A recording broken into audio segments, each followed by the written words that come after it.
আসলে চাদরটা কতটুকু কার্যকরী আজকে এটা পরীক্ষা করবো পানি ঢেলে। আসসালামু আলাইকুম।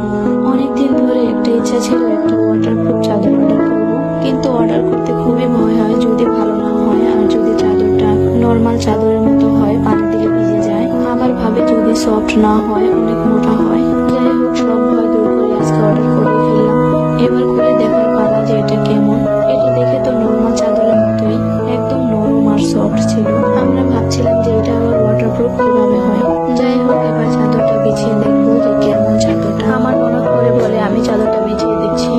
এটা আমি পরীক্ষা করার জন্য চাদরের উপর দিয়ে বিছিয়ে নিচ্ছি। যদিও আমি এটা চাদরের নিচে বিছানোর জন্য অর্ডার করে কিনেছি, কিন্তু এভাবে বিছালেও কিন্তু অনেক সুন্দর লাগে। যেহেতু চাদরটা দেখতে অনেক সুন্দর ছিল, আরো হলুদ কালার অনেক ফুটে উঠেছে বিছানায়। আপনারা হয়তো দেখে বুঝতেই পারছেন যে কতটা সফট, একদম নরমাল চাদরের মতো এটা দেখতে। এই চাদরটা কিন্তু মাপ মতো কেনা যায়।